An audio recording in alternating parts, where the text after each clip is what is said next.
JMC 6000 here coming at you, and I have a vehicle review. I have before you the current model year Ford Escape.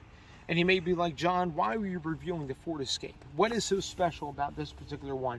Well, the reason why I'm doing it, besides it being a rental that I have on loan from Ford since my Maverick is getting a new CV axle, what I wanted to do is go over some of the changes that Ford is going to be doing for the new model year. That's right.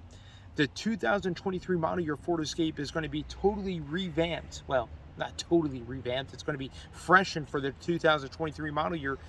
But let me kind of go over some of the changes that Ford is going to do, and then I'll go over my likes and dislikes, 3 likes and 3 dislikes that I have with the current generation, the current model year Ford Escape, not the new one. So for 2023, what Ford is doing is, number one, they're changing their whole front end. In fact, it's going to be a new bumper, new headlights, new grille, new hood, and new fenders, all getting changed for the 2023 model year. And if you don't know what that's going to look like, hop on FordAuthority.com and you'll be able to see different changes or what the new 2023 model year Escape is going to look like. Also, what Ford is going to be doing for the 2023 model year, for the back end, they're going to be changing the taillights. The taillight's going to have a similar look, but the LED portion is going to extend right down to here versus just stopping right here. I believe the combination halogen and LED that they have going on right now, I believe it's going to be made all LED. In fact, from what it looks like, the current backup light is incandescent. That's going to be made LED, and the current turn signal on this generation Ford Escape is incandescent. It's going to be made LED, from what I can tell. Rear bumper is going to be changed just a little bit, and Ford is ditching all of the current, how should I put it, the trim levels of this current Escape. So no more S, no more SE, no more SEL, no more titanium like what this model is. In fact, Ford, what they're going to be doing, instead of an S, they're going to go to base. Instead of an SE, it's going to be called the Active. And then instead of the SEL, they're going to introduce what they call the ST line. Not a full SC, but the ST line. And there's going to be different variations in the ST line. And then finally, the titanium is going to be changed to platinum. And then the plug-in hybrid version is kind of only going to be its own trim level altogether, known as the Escape PHEV. But let's go over some of my likes and dislikes with the current generation Ford Escape that I have right now. And then we're going to go on a driving portion, and I'll kind of go through some of my likes and dislikes with the current generation Ford Escape on the driving portion. So number one like, I have to say, is the overall look of the Escape.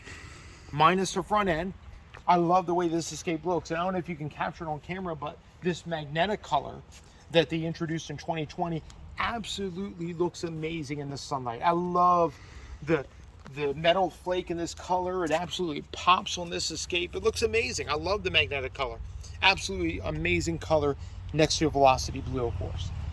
But anyway, so that'd be my first like, is the overall design of the Ford Escape. I kind of like this current generation.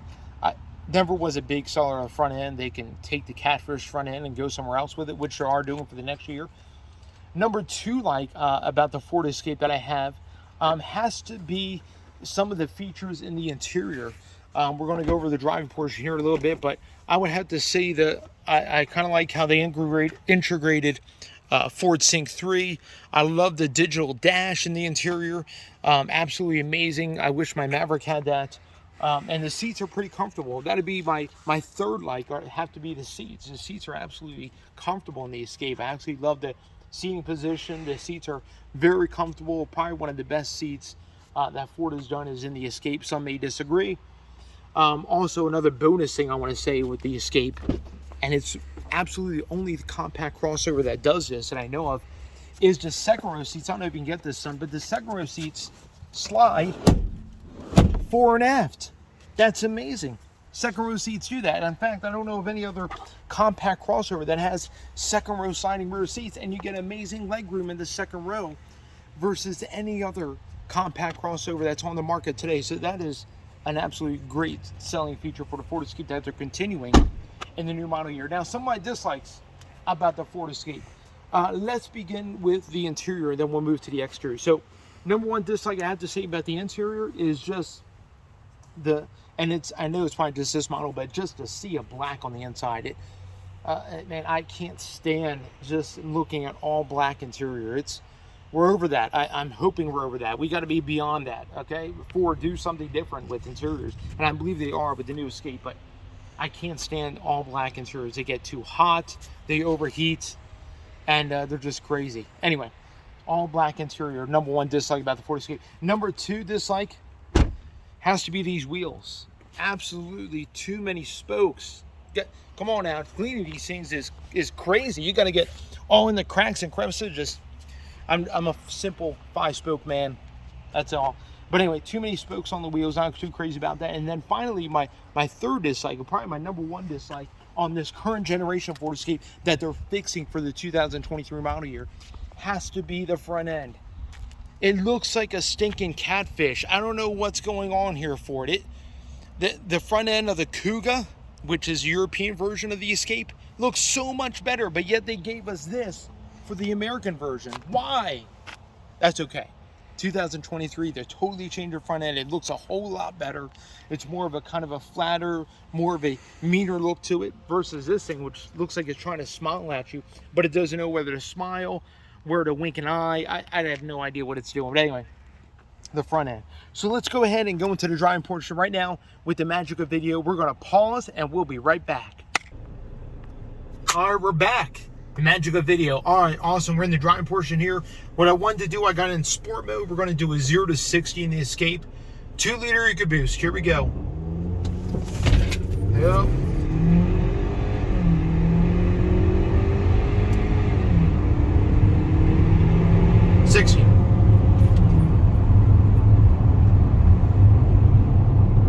Not bad. I mean, it moves out pretty good.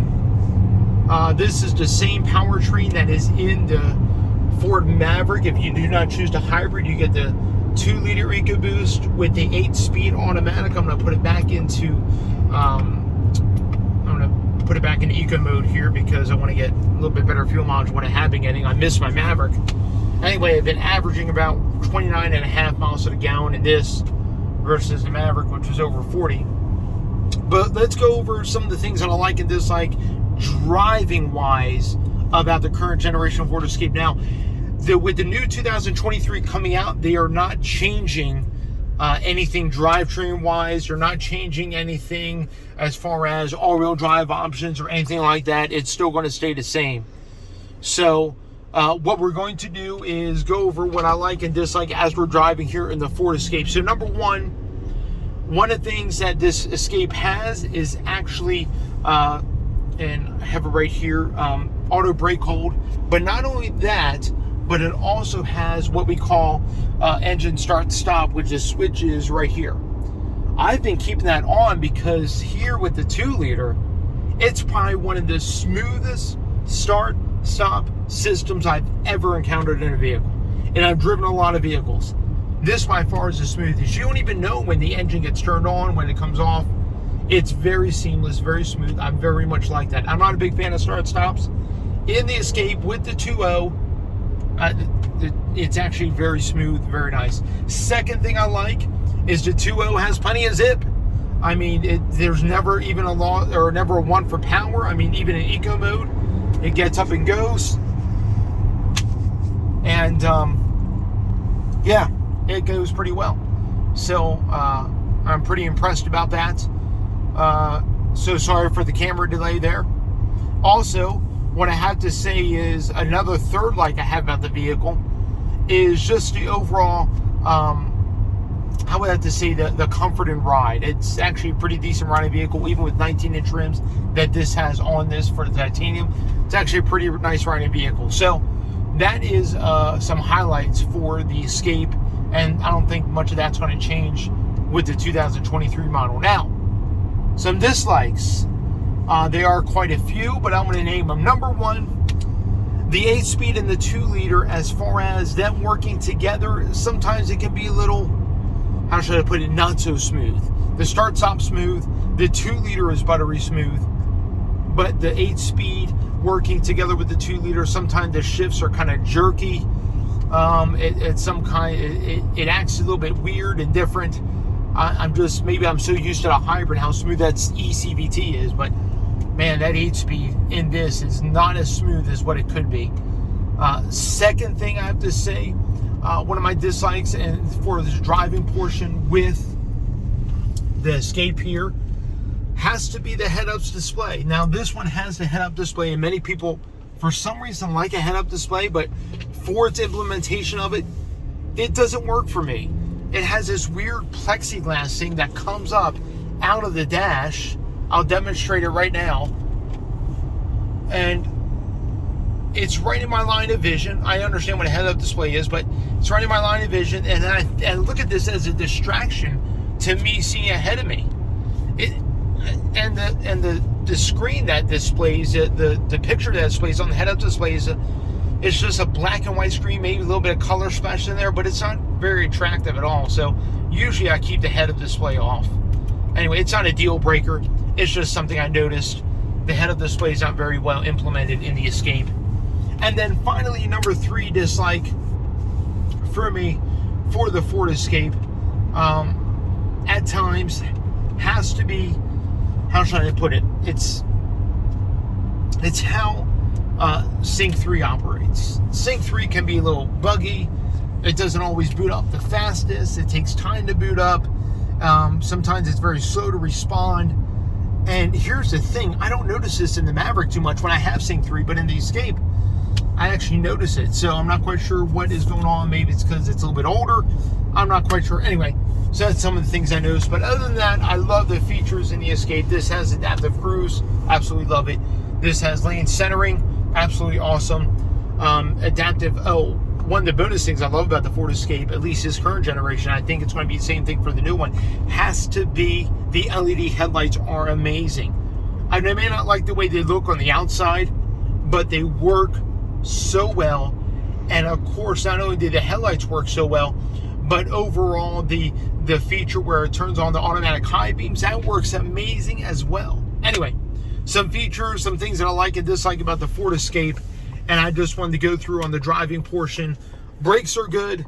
A lot of that stuff isn't changing, but just some things to think about. Here, the engine just shut off. Barely even noticed it. Barely even registered that as far as the engine shut off. So I believe Ford did a good job with that. But I believe some of the concerns I have, some of the things that are kind of questionable. And here's the thing. One bonus thing about the 2023 Ford Escape is that Ford is getting rid of Sync 3 and they're going with the Sync 4 system. They're going to offer 2 screens, an 8-inch and then the massive 12-inch that's going to be sitting right on top here. Some people may like that, some people may not, because Ford is getting away with their climate control buttons, they're getting away with the radio control buttons, and a lot of it is going to be done through the screen. We're going to see how that works. It's going to be similar to the new Mustang that was introduced and the Sync 4 that's going to be introduced there. Awesome. All right. Well, thank you guys for tuning in. I hope this, guys, helps you out, not only choosing a current generation Ford Escape, but if you're looking at placing an order for a 2023 Ford Escape, the order banks are open. Go to your Ford dealer, place that order, because right now Ford is taking the orders for the Ford Escape before they close. So do that. And awesome. I haven't heard about any price increases. I think it's marginal, like $1,000 to $1,500, depending on the trim level and everything else. But anyway, thank you guys for tuning in. Leave down questions, comments, concerns that you may have, or questions about the current generation Ford Escape or the new one that's upcoming. You guys be blessed. Have a wonderful day.